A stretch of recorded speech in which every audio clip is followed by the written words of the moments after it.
भारतातला एक प्रसंग आहे।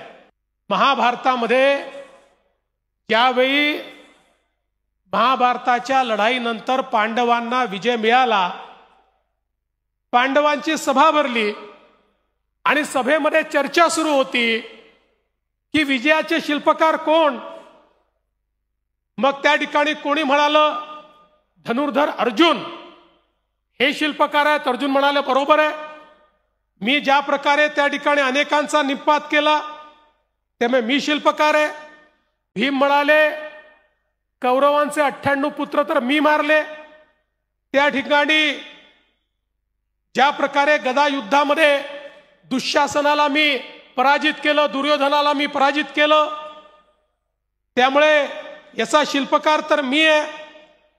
तर कोणी असंही म्हणालं नकुल सहदेव शकुनीला आम्ही मारलं, आम्ही शिल्पकार आहोत।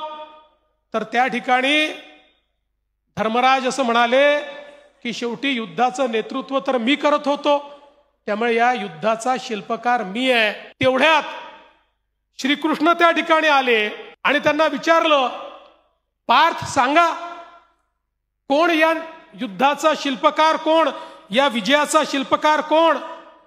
पार्थ म्हणाले मला तर माहितीच नाही, मी तर सारथ्य करत होतो, त्यामुळे कशी लढाई झाली हे मी बघितलंच नाही, त्यामुळे नेमकं कसं हे युद्ध जिंकलं गेलं मला माहिती नाही।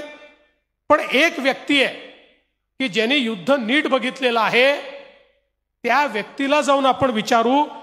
ती व्यक्ती म्हणजे बर्बरिक, म्हणजे भीमाचा मुलगा घटोत्कच, त्याचा मुलगा बर्बरिक। हा बर्बरिक जो होता याला असा वर मिळाला होता की हा कधी पराजित होणार नाही, पण त्याला असाही वर होता की जो हारेल त्याच्याकडनं हा लढेल।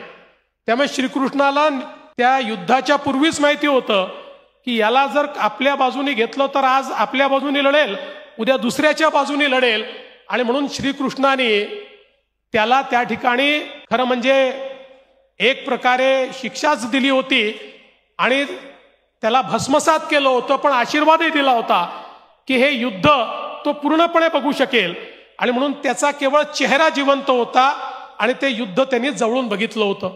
आणि म्हणून या बर्बरिकाकडे सगळ्या पांडवांना घेऊन श्रीकृष्ण गेले आणि मग त्यांनी सांगितलं की सांग, या प्रत्येकाचं म्हणणं आहे की हे युद्ध त्यांच्यामुळे पांडवांनी जिंकलाय। अर्जुनालाही वाटतं, त्या ठिकाणी युधिष्ठिरांनाही वाटतं, भीमालाही वाटतं, नकुल सहदेवांनाही वाटतं, तू सांग हे युद्ध कोणामुळे जिंकलाय। त्यावेळी तो बर्बरिक म्हणाला की अरे बाबांनो, तुमच्या कोणामुळेच हे युद्ध जिंकता आलं नाही, हे युद्ध केवळ आणि केवळ पार्थामुळे जिंकता आलं, श्रीकृष्णामुळे जिंकता आलं। तुम्हालाही कल्पनाच नाही की या ठिकाणी भीष्माचार्य, द्रोणाचार्य, कर्ण यांच्यासारखे युद्ध मारण्याची तुमची क्षमताच नव्हती, पण त्या ठिकाणी तुमच्यासोबत पार्थ होते म्हणून हे युद्ध जिंकता आलं। तसं आपल्या या निवडणुकीच्या युद्धामध्ये लोकांचा जो विश्वास जिंकायचा होता, तो विश्वास जिंकण्याकरता त्या पार्थाची भूमिका किंवा त्या केशवाची भूमिका तुम्ही सगळ्यांनी या ठिकाणी निभावलेली आहे।